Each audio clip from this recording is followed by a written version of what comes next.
All right, good evening, Dragon Ball people. This is Corey Ruda from Airfare Gaming with Frank from Airfare Gaming to do a top 16 deck profile of the deck you took to Otakon. So, Frank, introduce yourself and let us know why you chose the deck. I'm Frank. I play for Airfare Gaming, and I played Super Saiyan 3 Bardock Reboot.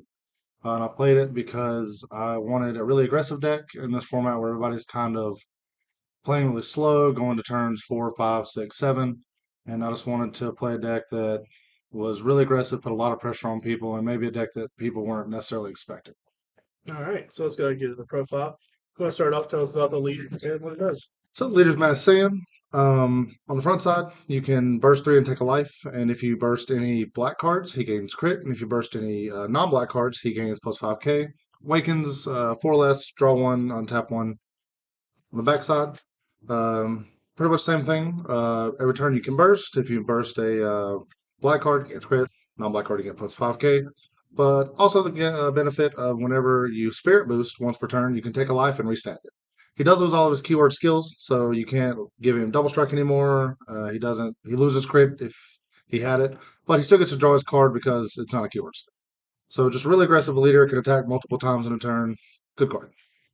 All right, let's get with the main deck and go from there. So we got the usual suspects for burst leaders. We got the Jax pieces. We play the full 16 of all of them. We really want to hit basically every time we burst. We want to get as many of these guys out as we can. We want to use them as much as we can. It's just free value. Supreme Kai card's great. Basically a free super combo. The Unison, it's just a 15k Unison once you plus. Vegeta's a 19k beater. He has built-in removal. It doesn't come up too often, but occasionally you'll sneak it in there, get a little extra removal. And then Time Agent Trunks, he's a blocker, and he can also take a life to help you get to 4 on turn 2 if you need to. So just stereotypical Vegeta stuff. Next, we have the Spirit Boost engine. We have the Spirit Boost Minion and the Spirit Boost Enigma. They're really good in the deck. Obviously, they fill a lot of roles. They're both non-black cards, so if you mill them, you get plus 5k for the leader. Um, this one, Self Awakens. It's sort of like Black Mass Sand, Dark Power, and True Fighting Spirits. Whenever it attacks, you can take a life, and it gets plus 11k, becomes a 15k beater. It also can Spirit Boost to restand itself. Again, just a really aggressive card. Attacks multiple times. Spirit Boost makes the leader restand. Uh, Spirit Boost Enigma actually won me a lot of games this weekend. You get your opponent down to 3 life. They really don't want to have a dual attacker come into play. When you activate him, you can Spirit Boost to either play him, and he's a 15k dual attacker, or they can bottom deck a life and put him in the drop area. So just forcing them to basically like go down to 2 so he doesn't come out and get free pressure. Set up for a lot of double strike kills. So they're both really good, and I would play for both pretty much always. We got Champa.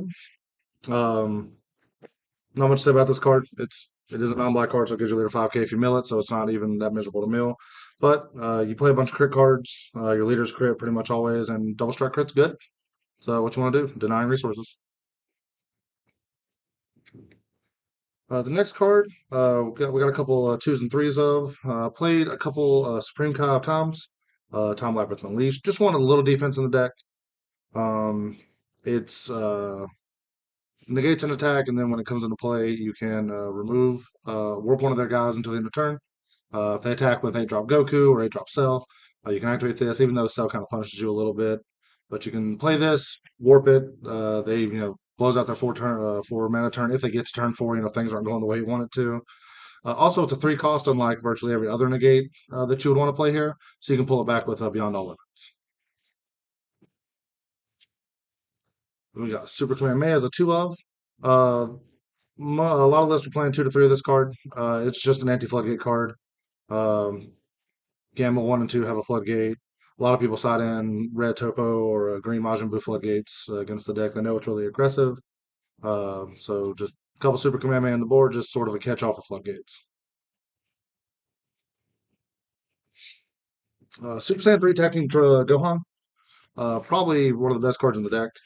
Shout out to Sawyer. I saw him playing this when he got top 4.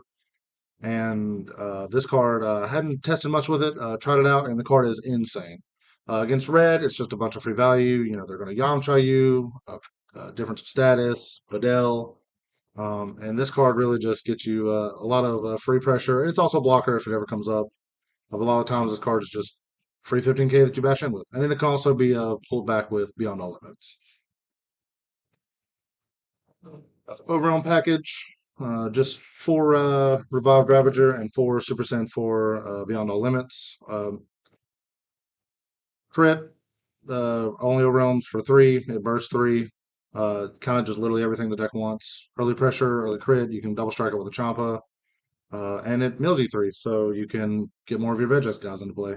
Beyond All Limits, pretty just standard big 30k boy. They can pull back any of your stuff if you need. You know, you can pull back himself. If you want to keep looping him, they can pull back SS3 if you're playing against certain decks that really remove your battle cards. You can pull back Spring Kai Time at the end of turn if you didn't like the turn him down you wanted to, you didn't get him down low enough, or you don't think you can finish him and you want a backup plan. Card just does a lot of work.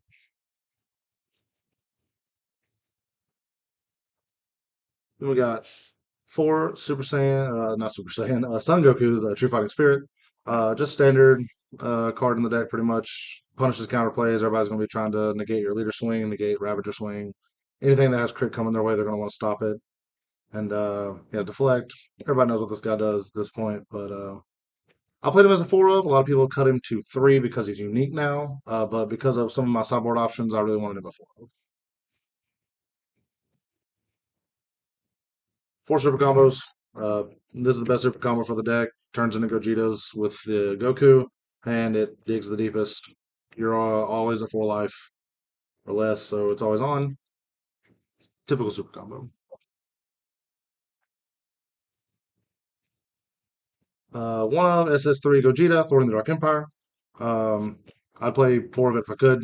The card's insane. If you ever get to play it, you just always play it. It's 1 mana, 25k double strike removal. Not a lot to say about the card other than just it is insane. So saw it a lot over the weekend. Really, really glad to have it still at 1. Not sure how much longer I'll have it at 1. So run away can.